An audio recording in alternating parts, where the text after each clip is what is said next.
الرجیم بسم اللہ الرحمن الرحیم الحمد للہ رب العالمین۔ سامعین گرامی، گزشتہ سال کی طرح اس سال بھی نماز تراویح کے بعد نماز تراویح میں پڑھا جانے والا جو پارہ ہے اس کے مضامین اور اس کا خلاصہ آپ کے سامنے بیان کیا جائے گا۔ توجہ کے ساتھ، دل جمی کے ساتھ سننا چاہیے تاکہ انسان کو فائدہ ہو۔ سامعین گرامی، اللہ رب العزت نے قرآن پاک کو ہمارے لیے دستور بنایا ہے۔ قرآن پاک کے اندر اللہ رب العزت نے ہماری ساری زندگی کے احکامات بیان فرما دیے ہیں۔ اللہ رب العزت نے ہمارے لیے ہر ایک چیز کو واضح کر کے ذکر کر دیا ہے، اور مسئلہ یہ ہے کہ ہم قرآن پاک کو پڑھیں اور سمجھیں اور سیکھیں کہ اس قرآن میں اللہ رب العزت نے ذکر کیا کیا ہے۔ تو میں آپ کے سامنے خلاصتاً مختصراً چند باتیں ذکر کروں گا، جس طرح کہ ہمارا دورانیہ پچھلے سال بھی 20 سے 25 منٹ یا 15 سے 20 منٹ کے درمیان تھا، اسی ٹائم کے مطابق ہم اپنی گفتگو کو ختم کریں گے۔ اللہ رب العزت نے قرآن پاک کا آغاز کیا ہے سورۃ الفاتحہ سے۔ سورۃ الفاتحہ کا نام فاتحہ اس وجہ سے ہے، فاتحہ کا مطلب ہی ہے آغاز کرنے والی، کیونکہ اس سورت سے قرآن پاک کا آغاز ہوا ہے تو اس کا نام بھی سورۃ الفاتحہ ہے۔ اس سورت کا نام ام القرآن بھی ہے، یعنی قرآن کا خلاصہ۔ قرآن کا خلاصہ کیا مطلب کہ قرآن پاک کے اندر اللہ رب العزت نے پورے قرآن پاک میں جن چیزوں کا تذکرہ کیا ہے ان کا خلاصہ اس صورت میں ذکر کر دیا گیا ہے۔ وہ خلاصہ کیا ہے؟ وہ اللہ رب العزت کی توحید ہے۔ قرآن پاک کے اندر اگر اللہ رب العزت کسی بات کا حکم دیتے ہیں تو وہ حکم کو ماننا بھی اللہ کی توحید کو ماننے کے مترادف ہے۔ قرآن پاک کے اندر اللہ رب العزت اگر جنت کی نعمتوں کا تذکرہ کرتے ہیں تو اس کا مطلب بھی یہ ہے کہ اگر کوئی جنت کی نعمتیں حاصل کرے گا تو توحید کا اقرار کر کے جنت کی نعمتوں تک پہنچے گا۔ قرآن پاک میں اگر اللہ رب العزت سابقہ امتوں کے واقعات کا تذکرہ کرتے ہیں تو اس کا مطلب بھی یہ ہوتا ہے کہ ان سابقہ امتوں نے اللہ رب العزت کی توحید کا انکار کیا تھا، اس وجہ سے ان پر اللہ کا عذاب آیا، اس وجہ سے ان کو تباہ و برباد کر دیا گیا۔ یعنی قرآن پاک، مکمل قرآن پاک، ہر آیت قرآن پاک کی اللہ رب العزت کی وحدانیت پر، اللہ کی توحید پر دلالت کرتی۔ اور یہ سورۃ الفاتحہ، اس سورت کو اللہ کے پیغمبر علیہ الصلوۃ والسلام نے فرمایا ہی سبع المثانی، یہ وہ سورت ہے کہ جس کی 7 آیات ہیں اور ان 7 آیات کو بار بار دہرایا جاتا ہے۔ اور اس سورت کو نازل اللہ رب العزت نے کیا، اور قرآن پاک میں یہ بھی فرما دیا اے پیغمبر وَلَقَدْ آتَيْنَاكَ سَبْعًا مِّنَ الْمَثَانِي وَالْقُرْآنَ الْعَظِيمِ، اے پیغمبر ہم نے تمہیں 7 آیات دی ہیں جو بار بار دہرائی جاتی ہیں۔ بار بار دہرائی جانے کا کیا مطلب ہے؟ کہ ایک دن میں اگر فرض نمازوں کی رکعات کو شمار کیا جائے تو 17 رکعات ہیں، اور اگر 12 سنتیں بھی شامل کر لی جائیں تو 29 رکعات ہیں۔ اگر 11 رکعت آپ نے جو تراویح پڑھی ہے ان کو بھی شامل کر لیا جائے تو 40 رکعت ہیں۔ تو ایک بندہ اگر ایک دن میں 5 نمازیں بھی پڑھتا ہے، سنتیں بھی پڑھتا ہے، نوافل اور قیام بھی کرتا ہے، ایک دن میں 40 مرتبہ سورۃ الفاتحہ پڑھتا ہے۔ اور اگر ایک مسجد میں 20 نمازی ہیں اور 20 کے 20 5 نمازیں پڑھتے ہیں اور سنتیں پڑھتے ہیں تو ان 20 کو اگر ضرب کر دیا جائے اس 40 کے ساتھ تو یہ 800 مرتبہ بن جاتا ہے۔ یعنی کہ ایک ہی مسجد میں ایک دن میں اس سورت کو 800 مرتبہ پڑھ دیا جاتا ہے۔ اور اگر ایک علاقے کی مسجدوں کو دیکھا جائے، 20 مسجدیں ہوں، تو اگر 800 کو 20 کے ساتھ ضرب دے دیا جائے تو یہ 16,000 دفعہ بن جاتا ہے۔ یعنی یوں سمجھیں کہ آپ کے اس ارد گرد میں جو 15-20 مساجد ہیں، صرف ان مسجدوں کے اندر سورۃ الفاتحہ کی ایک دن میں 16,000 دفعہ تلاوت ہوتی ہے۔ اور بچوں میں، گھروں میں خواتین جو نمازیں پڑھتی ہیں ان کو تو شمار ہی نہیں کیا جا رہا۔ یعنی پوری دنیا کے اندر جتنے مسلمان بستے ہیں، ایک دن میں سورۃ الفاتحہ کی اربوں دفعہ تلاوت کی جاتی ہے، شمار ہی نہیں ہے۔ یہ ایسی صورت ہے، ایسی عظیم صورت ہے، اللہ رب العزت نے اس صورت کو نماز کا نام دیا ہے، فرمایا قسمت الصلاۃ بینی و بین عبدی، میں نے اپنے اور اپنے بندے کے درمیان نماز کو تقسیم کر دیا ہے۔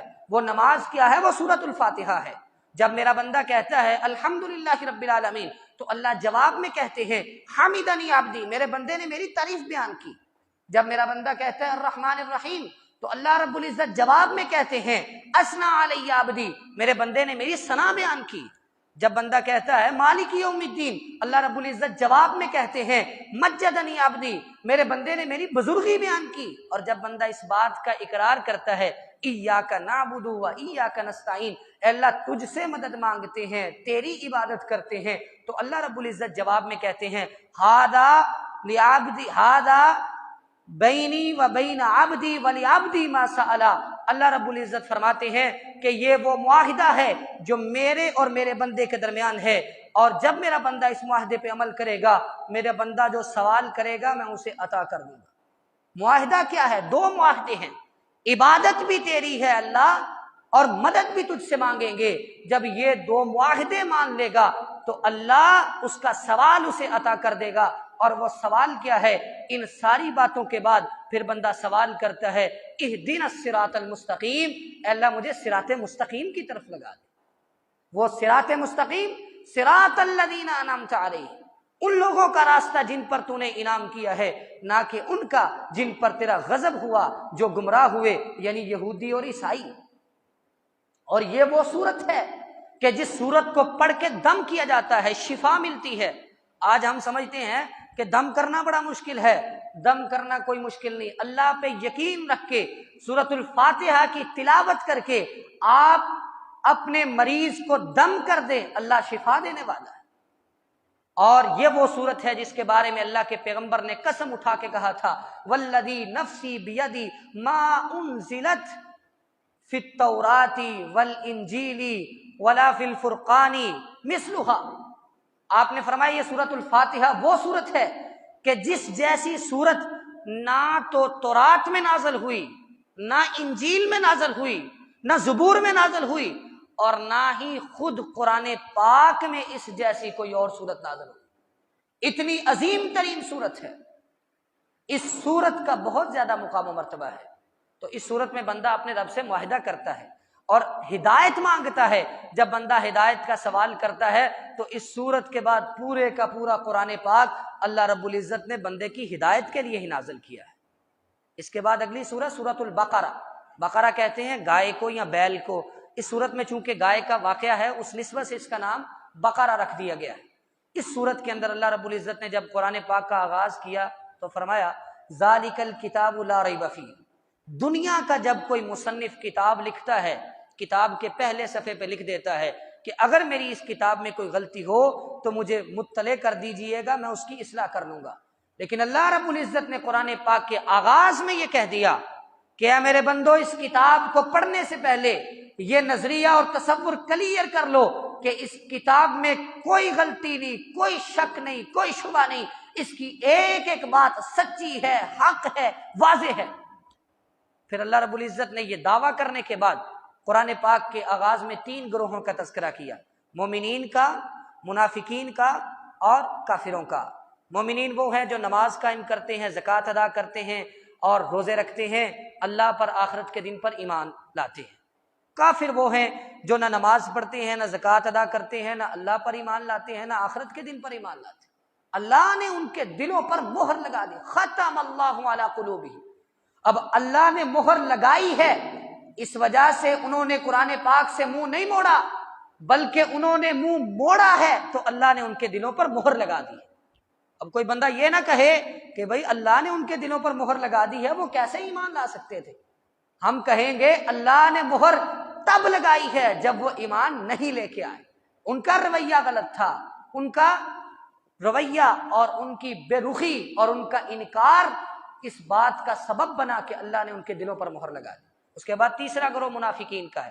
منافق وہ ہے جو صحابہ کی گستاخیاں کرتے تھے، جو اللہ اور اس کے رسول کو دھوکہ دیتے تھے، جو اصلاح کے نام پہ فساد مچاتے تھے، جو اللہ اور اس کے رسول کی غیبتیں کیا کرتے تھے، لوگوں میں فساد ڈالتے تھے۔ اللہ رب العزت نے ان تینوں گروہوں کو ذکر کرنے کے بعد مومنوں کے لیے ایک نمونہ پیش کر دیا کہ کافروں اور منافقوں کی صفات کو کبھی بھی اپنے اوپر لاگو نہیں کرنا. آپ نے اگر اپنی صفات بنانی ہے تو مومنوں جیسی بنانی. اس کے بعد اللہ رب العزت نے قرآن پاک میں بہت بڑا، جسے کہتے ہیں نا ورلڈ آرڈر، پوری دنیا کو حکم دیا. یا ایھا الناس اتقوا ربکم، اے ایمان والو نہیں کہا بلکہ اے لوگو، اے پوری کائنات کے لوگو، تمہیں عبادت کا حکم ہے، اس رب کی عبادت کرو جس نے تمہیں پیدا کیا ہے. کیا مطلب؟ اس کے بعد اللہ رب العزت نے فرمایا الذی جعل لکم الارض فراشا والسماء بناء، وہ رب ہے کہ جس نے تمہارے لیے زمین کو فرش بنایا، آسمان کو چھت بنایا. اس کی عبادت کرنی ہے. جس کی بنائی ہوئی کائنات میں رہتے ہو اس کی عبادت کرنی ہے. جس نے تمہیں بنایا ہے اس کی عبادت کرنی ہے. جو تمہیں رزق دیتا ہے اس کی عبادت کرنی ہے. اللہ رب العزت نے فرمایا کہ یہ زمین میں نے فرش بنائی ہے. فرش کا مطلب کیا ہے؟ رہنے کے قابل بنا دی. اگر یہ زمین ہلنا شروع ہو جائے، جیسا کہ منگل والے دن آپ کو پتا ہے زلزلہ آیا پاکستان کے اندر بھی، زمین ہلنے کی دیر ہے، لوگ اپنا مال، کاروبار، گھر بار، ہر چیز چھوڑ کے باہر بھاگے. وجہ اپنی جان کو بچانے کے لیے. اس رب نے اس زمین کے اندر اگر بڑے بڑے پہاڑوں کو نہ گاڑا ہوتا، یہ زمین زلزلے کا شکار ہوتی. اس رب نے ہمارے لیے اس زمین کو رہنے کے قابل بنایا ہے. یہ اس رب کی بہت بڑی نعمت ہے، اور اس نعمت کا شکر یہ ہے کہ عبادت بھی صرف اسی رب کی جائے. یہ اپنی نشانیاں ذکر کرنے کے بعد اللہ رب العزت نے ان لوگوں کا رد کیا کہ جو اللہ کا انکار کرتے ہیں. فرمایا کیف تکفرون باللہ وکنتم امواتا فاحیاکم ثم یمیتکم ثم یحییکم. اللہ کا انکار کیسے کر سکتے ہو؟ پیدا ہونے سے پہلے تمہیں کوئی نہیں جانتا تھا، تمہارا نام و نشان نہیں تھا. اس رب نے تمہیں پیدا کیا، اور پیدا کرنے کے بعد دوبارہ موت بھی وہی دے گا، اور مرنے کے بعد پھر دوبارہ زندہ بھی وہی کرے گا، اور زندہ کرنے کے بعد اپنے دربار میں پیش بھی وہی کرے گا. اس کے سامنے جواب بھی دینا پڑے گا. اللہ کی ذات کا انکار پھر کیوں کرتے؟ اس کے بعد اللہ رب العزت نے حضرت آدم کی تخلیق کا تذکرہ کیا. شیطان نے سجدہ کرنے سے انکار کر دیا، فرشتوں نے سجدہ کر لیا. یہ انسانیت کی تعظیم اور تکریم تھی. اللہ نے حضرت آدم کو اپنے ہاتھوں سے بنایا اور یہ تعظیم دی. وَعَلَّمَ آدَمَ الْأَسْمَاءَ كُلَّهَا. اللہ رب العزت نے اس دنیا میں بھیجنے سے پہلے حضرت آدم کو اس دنیا میں استعمال ہونے والی ہر چیز کا نام بتا دیا، سکھا دیا. وہ نام بتا دیے جو جنوں کو بھی نہیں آتے تھے، جو فرشتوں کو بھی نہیں آتے تھے. یہ انسان کو فوقیت دی، حتیٰ کہ برتنوں کے نام بھی بتا دیے. اس کائنات کے اندر انسانوں سے پہلے جن آباد تھے. پھر ابلیس کو حسد ہوا کہ یہ تو مجھ سے بھی بڑھ گیا ہے مقام و مرتبے میں. پھر اس نے حضرت آدم علیہ السلام کو ورگلایا، اور پھر وہ لمبا قصہ ہے، 8ویں پارے میں دوبارہ اس کا ذکر کیا جائے گا. اس کے بعد اللہ رب العزت نے بنی اسرائیل کا تذکرہ کیا. بنی اسرائیل کا مطلب ہے حضرت یعقوب علیہ السلام کی اولاد.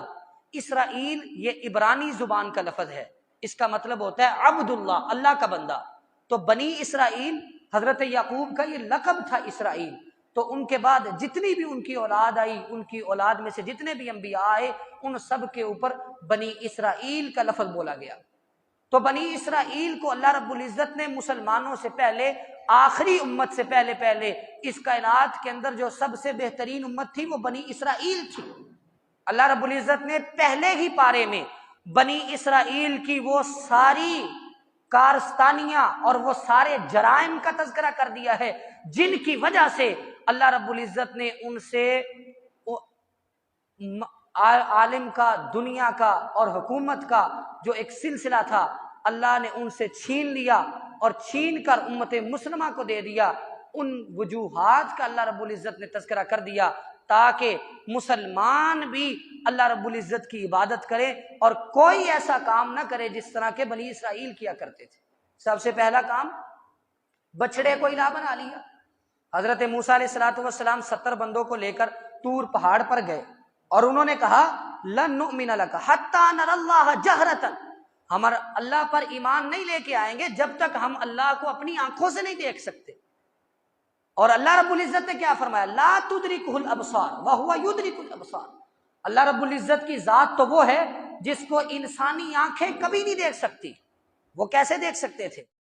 سارے کے سارے مر گئے، حضرت موسیٰ علیہ السلام نے دعا کی ثم بعثناکم من بعد موتکم، اللہ رب العزت نے دوبارہ ان کو زندہ کر دیا۔ جب واپس آئے تو بنی اسرائیل جو ہیں وہ بچھڑے کی عبادت کرنا شروع کر چکے تھے، پہلا جرم ان کا یہ تھا۔ پھر انہوں نے کیا کیا؟ اللہ رب العزت نے کہا جمعے کے دن عبادت کرنی ہے، کوئی اور کام نہیں کرنا۔ جس طرح مسلمان جمعے کے دن جمعہ پڑھنے آتے ہیں، انہوں نے کہا نہیں، ہم نے جمعے کے دن عبادت نہیں کرنی، ہم نے ہفتے کے دن کرنی۔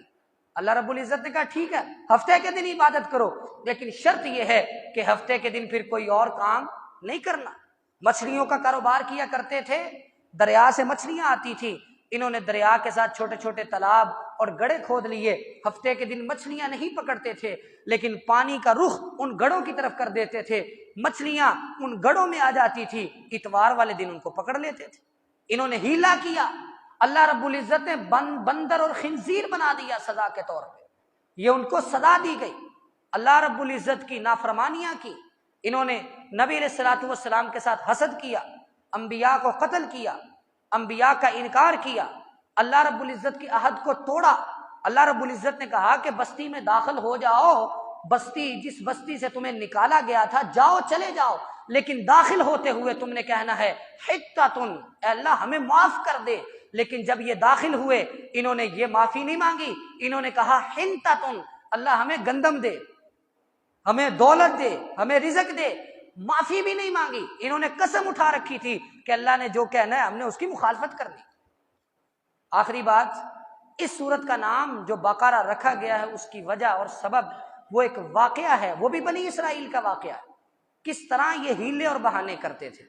بنی اسرائیل کے اندر تاریخ کی کتابوں میں لکھا ہے ایک شخص تھا، اس کی ایک ہی بیٹی تھی، اس کے بھتیجے نے یہ چاہا کہ اس کا جتنا بھی مال و دولت ہے وہ میرے نام لگ جائے۔ اس نے اس کی بیٹی کا رشتہ مانگا، اس نے انکار کر دیا، چچا تھا۔ اس نے پلان یہ بنایا کہ میں اس کو قتل کر دیتا ہوں اور اس کی بیٹی کا میں وارث بن جاؤں گا، اس سے شادی کر لوں گا اور سارے کا سارا مال میرا ہو جائے گا۔ اس نے کیا کیا؟ اپنے ہی چچا کو قتل کر دیا اور قتل کر کے لاش کو، میت کو مخالف قبیلے میں پھینک دیا، اور صبح ہوئی تو خود ہی دعوے دار بن گیا، مدعی بن گیا، کہنے لگا فلاں قبیلے والے نے میرے چچا کو قتل کیا ہے۔ معاملہ سیدنا موسیٰ علیہ السلام کے پاس پہنچا، آپ اللہ کی طرف سے وحی کا انتظار کرنے لگے۔ اللہ رب العزت نے حل بتایا، کہا ان کو کہو کہ ایک گائے کو ذبح کریں اور ذبح کرنے کے بعد اس کے گوشت کا ٹکڑا اس میت کو لگائیں، یہ میت اٹھ کر زندہ ہو کر بول کر بتائے گی کہ اس کا قاتل کون ہے۔ اب وہ بھتیجا خود قاتل تھا، وہ بہانے بنانے لگے، خود قتل کرنے والے تھے، کہنے لگے جی وہ گائے جو ہے اس کی عمر کیا ہو، وہ جوان ہو، بوڑھی ہو، کیسی ہو؟ اللہ رب العزت نے بتایا نہ بوڑھی ہو نہ بچی ہو، درمیانی عمر کی۔ پھر کہنے لگے جی اس کا رنگ کیا ہو؟ اللہ رب العزت نے بتا دیا اس کا رنگ زرد ہو، گہرا رنگ ہو۔ پھر کہنے لگے جی اس کی اوصاف کیا ہو؟ کہا اس کا بھی ہل نہ جوتا گیا ہو، اس سے کبھی مشقت نہ کروائی گئی ہو، ایسی گائے کو ذبح کریں۔ بالآخر انہوں نے گائے کو ذبح کیا اور وہ گوشت کا ٹکڑا اس کو لگایا گیا، اس نے بول کر بتایا کہ اس کا قاتل کون۔ اس واقعے سے ایک بات تو یہ پتہ چلی کہ بنی اسرائیل کتنے بہانے لگاتے تھے، اللہ کے حکم سے پھرنے کے لیے طرح طرح کے بہانے، چاہتے یہ تھے کہ گائے ذبح نہ ہو۔ اور دوسری بات یہ پتہ چلی کہ اللہ رب العزت مردوں کو زندہ کرے گا قیامت کے دن۔ اس بات کی دلیل اس صورت میں اللہ رب العزت نے ذکر کر دی کہ بنی اسرائیل کا وہ بندہ جو مر چکا تھا، اللہ نے اس کو چند لمحوں کے لیے زندہ کیا اور اس نے بول کر اپنے قاتل کا نام بتایا۔ جو دنیا میں ہماری آنکھوں کے سامنے ایک شخص کو مرے ہوئے کو زندہ کر کے دکھا سکتا ہے، وہ آخرت کے ساری کائنات کو زندہ کر کے دکھائے۔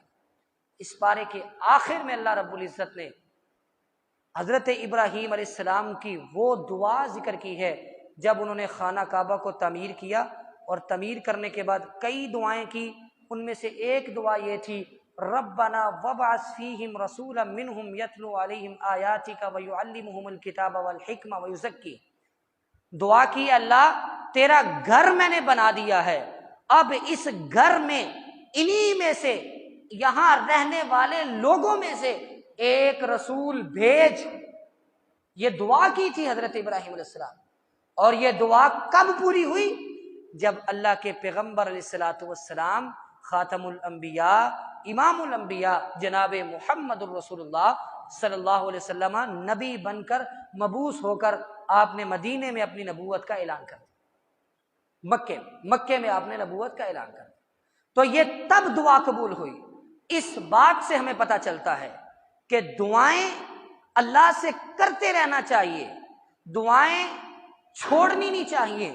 جو بندہ دعا میں جلد بازی کرتا ہے، کہتا ہے دعوت ثم دعوت، میں نے دعا کی پھر دعا کی، اللہ نے تو میری دعا قبول نہیں کی، چھوڑ دیتا ہے دعا۔ جلد باز کی دعا اللہ قبول نہیں کرتے، دعا کرتے رہنا چاہیے، چاہے سالوں بعد قبول ہو، وہ اللہ کی مرضی ہے کب قبول کرنی ہے، کب بہتر ہے۔ ابراہیم علیہ الصلوۃ والسلام نے اس خانہ کعبہ میں ایک نبی کے آنے کی دعا کی تھی، ہزاروں سال پہلے کی تھی، ہزاروں سال بعد جا کے وہ اللہ کے پیغمبر علیہ الصلوۃ والسلام کی نبوت کی صورت میں پوری، ہزاروں سال بعد دعا قبول ہو رہی ہے۔ ہماری اگر چند دن دعا قبول نہ ہو تو ہم جلد باز ہو جاتے ہیں۔ اتنے انبیاء 1,24,000 انبیاء آئے، لیکن سب سے آخر پہ جا کے حضرت ابراہیم علیہ السلام کی دعا قبول ہو۔ جب نبی کی دعا قبول ہونے میں ہزاروں سال کی تاخیر ہو سکتی ہے تو ہماری دعا قبول ہونے میں تاخیر نہیں ہو سکتی۔ تو اس لیے اللہ سے دعا کرتے رہنا چاہیے۔ اللہ سے دعا ہے کہ اللہ تعالی ہمیں جو سنا اس پر عمل کرنے کی توفیق عطا فرمائے۔ وآخر دعوانا ان الحمد للہ۔